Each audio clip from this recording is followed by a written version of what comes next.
नवंबर 2025 के ट्रांजिट के बारे में हम चर्चा कर रहे हैं धनु लगन वाले जातकों के लिए। आपका अगर धनु लगन का चार्ट बनेगा तो कुछ इस तरीके से आपको गोचर अप्लाई करना रहेगा। आपका गोचरीय स्थिति जो है चार्ट में जब अप्लाई करेंगे तो कुछ ऐसा ही दिखेगा जैसे आपको सामने चार्ट में दिख रहा है अभी। तो यहाँ पे हम देखेंगे वास्तव में आपके लिए नवंबर का महीना कैसा रहने वाला है और आप क्या क्या इस मंथ में प्लान कर सकते हो गोचर के अकॉर्डिंग। सबसे पहले यहाँ हम गोचरीय स्थितियों पर ही बात करेंगे, उसके बाद देखेंगे कि वास्तव में जो गोचरीय स्थितियां हैं ये आपको कैसे प्रभावित कर सकती हैं। गोचर में देखें तो सबसे पहले सूर्य को देखते हैं। सूर्य 16 नवंबर तक तुला राशि में गोचर करने के बाद फिर ये वृश्चिक राशि में चले जाएंगे। बुध अभी वक्री होकर गोचर कर रहे हैं और 10 नवंबर से 29 नवंबर तक वृश्चिक राशि में गोचर करते दिखेंगे आपको। शुक्र का गोचर 2 नवंबर से तुला में होगा और फिर 26 नवंबर से ये वृश्चिक में चले जाएंगे। मंगल का गोचर होगा वृश्चिक राशि में। बृहस्पति कर्क राशि में गोचर कर रहे हैं, कुछ ही समय के लिए ये कर्क राशि में आए हैं अभी। शनि का गोचर 28 नवंबर तक लगभग मीन राशि में और ये अभी वक्री हैं। चंद्रमा का गोचर रहेगा 1 नवंबर को कुंभ राशि में। राहु अभी कुंभ राशि में गोचर कर रहे हैं और केतु सिंह राशि में। तो ये गोचरीय स्थितियां हैं। इसके बाद हम देख लेते हैं वास्तव में इसका जो प्रभाव है वो आपको कैसा देखने को मिलने वाला है। सबसे पहले यहाँ हम लग्नेश से स्टार्ट करेंगे। लग्नेश आपके बृहस्पति हैं और बृहस्पति गोचर कर रहे हैं अष्टम में। देखिए अष्टम का बृहस्पति ज्ञान और धन दोनों मामलों में बहुत अच्छा रहेगा, लेकिन आपका चंद्रमा कैसी स्थिति में है वास्तव में, या आपके लगन में भी क्या कोई प्लैनेट बैठा है उसको आप जरूर देखिएगा। जिन लोगों को भी गुरु की दशा इस समय चल रही है उनको उनके इनलॉज से काफी मदद मिल सकती है अगर गुरु पर किसी अन्य ग्रह का प्रभाव नहीं है या आपके चार्ट में जन्म के समय का अष्टम में कोई प्लैनेट नहीं है। तो यहाँ का गुरु है तो उन लोगों को काफी फायदा मिलेगा। अब जो अष्टम भाव से रिलेटेड किसी कार्य के लिए विदेश जाना चाहते हैं या विदेश में सेटल होना चाहते हैं, जो लोग भी अपनी हायर स्टडीज के लिए प्लान कर रहे हैं, जो लोग भी अपने इनलॉज के साथ अच्छे रिश्ते रखते हैं, उनके लिए भी गुरु का यहाँ प्लेसमेंट है तो आपकी सिक्स सेंस को काफी तेजी से बढ़ाएगा। अगर यहाँ पे आपके चंद्रमा बैठे हो, अगर यहाँ केतु बैठे हो तो भी आपका सिक्स सेंस काफी तेजी से बढ़ेगा। गुरु यहाँ आ जाने से आपको ज्यादा से ज्यादा ये कोशिश करना चाहिए कि आप अष्टम भाव को कितना ज्यादा जान सकते हैं या कितना ज्यादा गहराई में किसी विषय में आप आगे बढ़ सकते हैं। गुरु आपके चार्ट में 4th लॉर्ड भी है। 4th लॉर्ड होते हुए अब आपके जीवन साथी की जो फैमिली होगी वो आपको 4th हाउस रिलेटेड मामलों में काफी सपोर्ट करेगी और आपका अगर उनके साथ कोई पार्टनरशिप है, उनके साथ मिलकर कोई काम कर रहे हैं तो आपको भी काफी फायदा मिलेगा। गुरु यहाँ पे सबसे पहले एक्सपेक्ट कर रहे हैं आपके 12वें घर को। देखिए 12वें घर को यहाँ वो अष्टम से कनेक्ट कर रहे हैं, तो अष्टम का और 12वें का कनेक्शन होने से आप अपनी इमेजिनेशन और अपनी क्रिएटिव स्किल्स का बढ़िया इस्तेमाल कर पाएंगे साथ में। लेकिन यहाँ काफी ज्यादा उतार चढ़ाव भी कभी कभी देखने को मिलेंगे कुछ दिनों में आपको, जो आपकी सेहत को लेके होंगे और आपके कुछ कार्यों में भी होंगे। यहाँ गुरु का दृष्टि का पड़ना आपके लिए कुछ खर्चों को बढ़ाएगा। अष्टम भाव से रिलेटेड कोई भी खर्चा या अपने पारिवारिक मामलों में भी कोई खर्चा आपका हो सकता है सडनली। तो जो भी आपके खर्चे अभी रुके हुए हैं, जहां जहां भी आपके खर्चे जो आपको वास्तव में करने हैं, किसी को हो सकता है आपने कोई भी तरीके से सपोर्ट करना है फैमिली मेंबर को या अपनी ओवरऑल फैमिली के लिए कोई बड़ा आपको खर्चा करना है, उस मामले में कोई प्रॉपर्टी के मामले में हो सकता है, कोई अन्य चीज के मामले में हो सकता है। बेसिकली गुरु ज्ञान के कारक ग्रह हैं। ज्ञान के कारक ग्रह होने से अब आप कितना ज्यादा ज्ञान, कितनी ज्यादा आध्यात्मिकता अपने अंदर डेवलप कर सकते हो।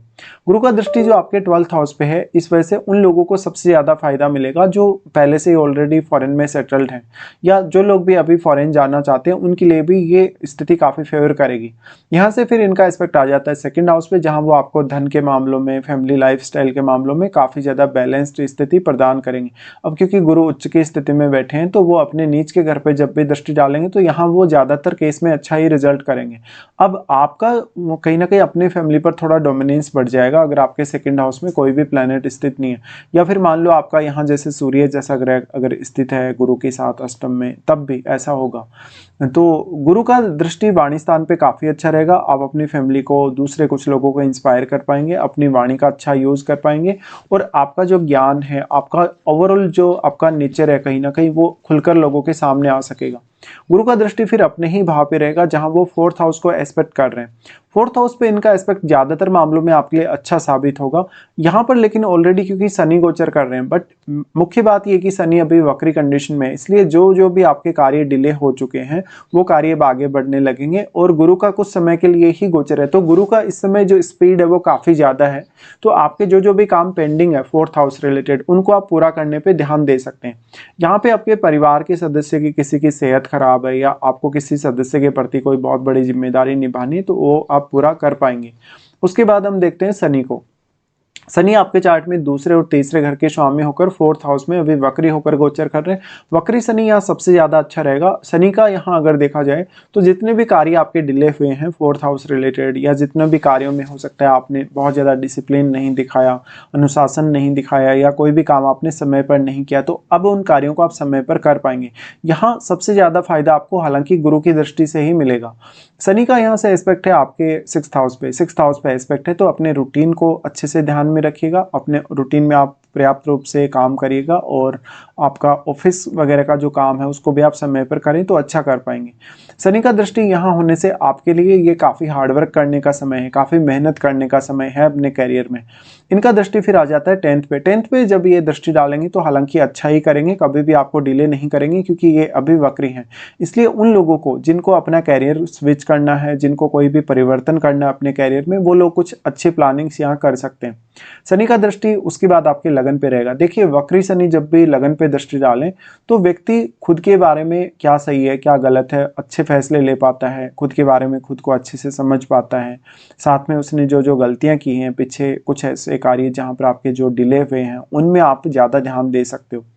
उसके बाद हम यहाँ से मंगल के बारे में विचार करेंगे। मंगल आपके 5वें घर के स्वामी और आपके 12वें घर के स्वामी हैं, और 12वें घर में ही गोचर कर रहे हैं। तो आपका अगर संतान के पर्पज से या अपने स्वयं के पर्पज से विदेश जाना हुआ, विदेश में सेटल होना हुआ, तो आप वो कर सकते हैं यहाँ पे, क्योंकि मंगल अपने ही घर में और यहाँ वो गुरु से भी दृष्ट है। तो गुरु से दृष्ट होने से ऑलरेडी जो लोग विदेश में रह रहे हैं, जो अपनी हायर स्टडीज़ के पर्पज से गए हुए हैं, उनको काफ़ी फ़ायदा मिलेगा। और 12वां गुरु है तो मैरिड लाइफ के लिए अच्छा नहीं है, बुध के साथ भी होती है, तो पार्टनर के साथ थोड़ा डिस्प्यूट होने के चांसेस हैं। साथ साथ में यहाँ देखा जाएगा तो ऐसा मंगल भी आपके सिक्स सेंस को काफ़ी बढ़ाएगा। अगर आपका 12वें घर में केतु जैसा प्लैनेट बैठा होगा, अगर चंद्रमा जैसा प्लैनेट बैठा होगा, तो आपका सिक्स सेंस काफ़ी तेज़ी से बढ़ेगा, क्योंकि यहाँ गुरु का एस्पेक्ट भी है ऑलरेडी। अब मंगल यहाँ अगर देखा जाए तो एक बहुत ही एग्रेसिव प्लैनेट है, और जब वो बुध के साथ आते हैं तो आप काफ़ी ज़्यादा एग्रेसिव हो सकते हैं कभी कभी। मंगल यहाँ पे पंचम के तो स्वामी हैं ही, तो वो आपको डिसीजन लेने में हालांकि काफ़ी मदद कर रहे हैं। यहाँ सबसे ज़्यादा अगर देखा जाएगा तो मंगल अपने, क्योंकि स्वयं के घर में ही, तो यहाँ वो काफ़ी स्ट्रॉन्ग ही माने जाएंगे। इनका फिर प्रभाव आपके थर्ड हाउस पे है, जहाँ वो आपको मेहनत करने में, हार्डवर्क करने में सपोर्ट करेंगे। अपने भाइयों के साथ थोड़ा सा आपको यहाँ दिक्कत आ सकती है कभी कभी। ऐसा मंगल आपके काफ़ी सारे ऐसे क्विक ट्रेवल देगा जहाँ पर आपके कोई भी काम है और आपने वो काम को पूरा किया, तो आपके लिए एफर्ट करना आसान रहेगा। थर्ड हाउस पे इनका दृष्टि है। अब उनका फिर एस्पेक्ट आ जाता है सिक्स्थ पे। सिक्स्थ पे आपको मंगल मैक्सिमम सपोर्ट करेंगे, क्योंकि यहाँ बुध का भी एस्पेक्ट है और मंगल का भी। इसलिए अगर आपके चार्ट में मान लो बुध बहुत अच्छी स्थिति में है, तो आप यहाँ पर अपनी डेली लाइफ को काफ़ी हद तक सुधार सकते हैं और आप लगभग अपना प्रत्येक कार्य समय पर कर पाएंगे। मंगल का फिर प्रभाव आ जाता है आपके सप्तम पर। सप्तम पर इनका प्रभाव बिल्कुल भी अच्छा साबित नहीं होगा। यहाँ पर आपके जीवन साथी के साथ कलह या विवाद होने की संभावना उतनी ही ज़्यादा है। और आपका कोई भी बिजनेस है, बिजनेस रिलेटेड कुछ भी आप ऐसा कर रहे हैं, या मान लो आप कुछ नया इन्वेस्टमेंट कर रहे हैं कहीं, तो थोड़ा सा आपको यहाँ वेट करना चाहिए, क्योंकि आपसे गलत फैसले होने या आपसे कुछ ऐसे कार्य हो जाने की वजह से आपको नुकसान होने की संभावना है। उसके बाद हम यहाँ से देखते हैं शुक्र को। शुक्र आपके चार्ट में छठे घर के स्वामी है और वो 11वें घर के भी स्वामी हैं। 11वें घर में गोचर कर रहे हैं, तो ये मंथ आपके लिए अर्निंग्स वाइज बहुत ज़्यादा ही अच्छा है। साथ में जितने भी खर्चे आपके हैं, जो भी पेंडिंग खर्चे हैं, कहीं ना कहीं उनके लिए भी आप बेहतर प्लान कर सकेंगे। शुक्र का यहाँ से दृष्टि आ जाता है पंचम पर, जहाँ वो अब क्योंकि नीच के सूर्य के साथ बैठे हैं, लेकिन सूर्य के साथ बैठे हैं, तो यहाँ सूर्य का भी बहुत अहम रोल रहेगा आपके चार्ट में। क्योंकि सूर्य भाग्येश हैं, तो इतना नुकसान यहाँ सूर्य कभी नहीं करेंगे। और 11वां भाव वैसे भी सूर्य को काफ़ी पसंद है, तो सूर्य और शुक्र दोनों का ही दृष्टि आपको काफ़ी हेल्प करेगा अपने अंदर कुछ अच्छी क्रिएटिविटी या कुछ अच्छी सर्जन क्षमता डेवलप करने के लिए। इनका दृष्टि पंचम पर होने से आपको पर्याप्त रूप से निर्णय लेने में मदद मिलेगी और काफ़ी फास्ट आप काम कर पाएंगे। यहाँ पे अब जो सूर्य का गोचर है ये भी आपके लिए हालांकि काफ़ी इंपॉर्टेंट है, इसके बारे में भी हम आगे बात कर रहे हैं। लेकिन क्योंकि शुक्र यहाँ अपने स्वयं के घर में, तो ये आपके मान सम्मान और आपकी पॉपुलैरिटी के लिए बहुत ही ज़्यादा अच्छा साबित होगा। इवन आपके बॉस या आपके कलीग्स भी आपको काफ़ी मान सम्मान देंगे। इसके बाद हम बुध के बारे में बात करते हैं। बुध आपके चार्ट में सप्तमेश और आपके चार्ट में वो 10वें घर के स्वामी। अब क्योंकि बुध यहाँ अभी फिलहाल वक्री चल रहे हैं, तो थोड़ा थोड़ा आपको कंफ्यूजन रह सकता है। मंगल के साथ जब भी बुध होते हैं तो आप काफ़ी क्विकली फैसले लेने की कोशिश करते हैं और काफ़ी क्विकली काम करने की भी कोशिश करते हैं, तो यहाँ थोड़ी बहुत आपको दिक्कतें होंगी। बुध यहाँ आपको हेल्प कर रहे हैं मंगल के साथ बैठकर, क्योंकि उनका दृष्टि 6th हाउस पे है। तो आपका रूटीन जितना अच्छा होगा, आप जितना समय पर काम करेंगे, उतने ही आप फायदे में रहेंगे या उतने ही आप अच्छा कर पाएंगे यहाँ पे। तो इस तरीके से आप यहाँ देख सकते हैं बुध का गोचर आपको सबसे ज़्यादा फायदा करेगा। लेकिन अगर आप फॉरेन में सेटल्ड हैं, विदेश से किसी भी प्रकार का डायरेक्टली इनडायरेक्टली आपका संबंध है, आपके प्रोफेशन का या आपके जॉब वगैरह का, तो आप अच्छा कर सकते हो।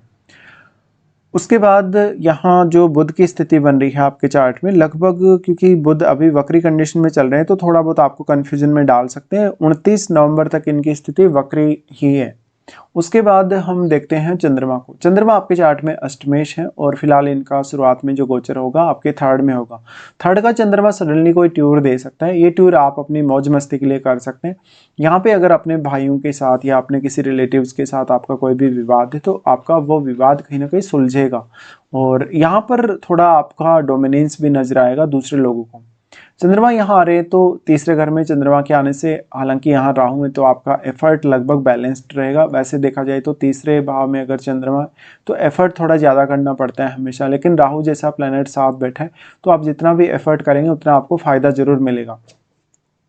चंद्रमा यहाँ अगर देखा जाएगा तो आपके चार्ट में उसके बाद वो लगभग 2 दिन के बाद चेंज होंगे, फोर्थ में आएंगे। फोर्थ में आएंगे तो वो परिवार के मामलों में और कैरियर के मामलों में आपको सही से डिसीजन लेने के लिए प्रेरित करेंगे और यहाँ शनि वक्री होने की वजह से चंद्रमा पर उतना नेगेटिव प्रभाव नहीं डाल पाएंगे।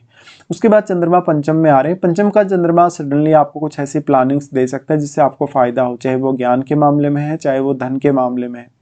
पंचम में चंद्रमा का आना यानी किसी के साथ आपकी अटैचमेंट बढ़ना, किसी के साथ आपका अगर पहले से कोई प्रेम संबंध था, कोई लव अफेयर था तो वो लव अफेयर फिर से आपका शुरू हो सकता है।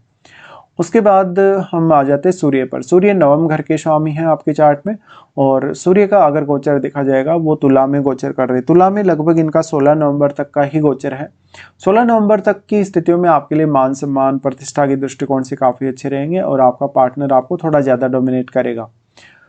यहाँ पे सूर्य आ रहे हैं तो सूर्य और शुक्र दोनों का ही प्रभाव पंचम पर है, जिसकी चर्चा अभी हमने शुक्र के साथ की है सूर्य के बारे में। तो यहाँ पे दोनों का जो प्रभाव है उससे आपके नेचुरल टैलेंट में वृद्धि होगी और आपके काफी सारे गुण हैं वो इनहेंस होंगे।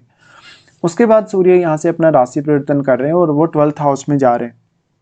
12th हाउस में 16 तारीख के बाद इनका गोचर होने लगेगा। तो ऐसा सूर्य आपको हायर स्टडीज में बहुत ज्यादा सपोर्ट लाएगा क्योंकि वो नवम के स्वामी, नवम के स्वामी तो हैं ही, लेकिन वास्तव में यहाँ वो अपने मित्र के घर में भी होंगे, मंगल के घर में।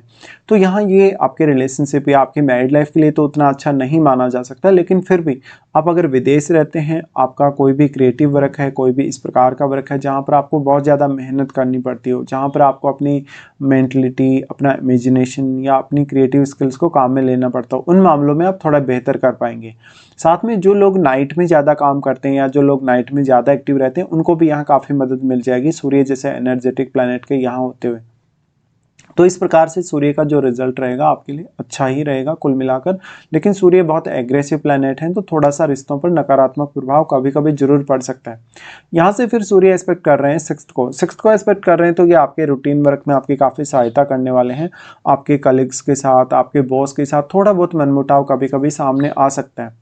तो यहाँ पे हमने सभी ग्रहों के बारे में अभी डिस्कस किया। राहु केतु के बारे में अभी यहाँ कोई भी डिस्कशन हम नहीं करने वाले। अब हम देख लेते हैं आपके लिए कौन कौन से अच्छे दिन है इस मंथ में और कौन कौन से आपके लिए कुछ खराब दिन भी आने वाले हैं।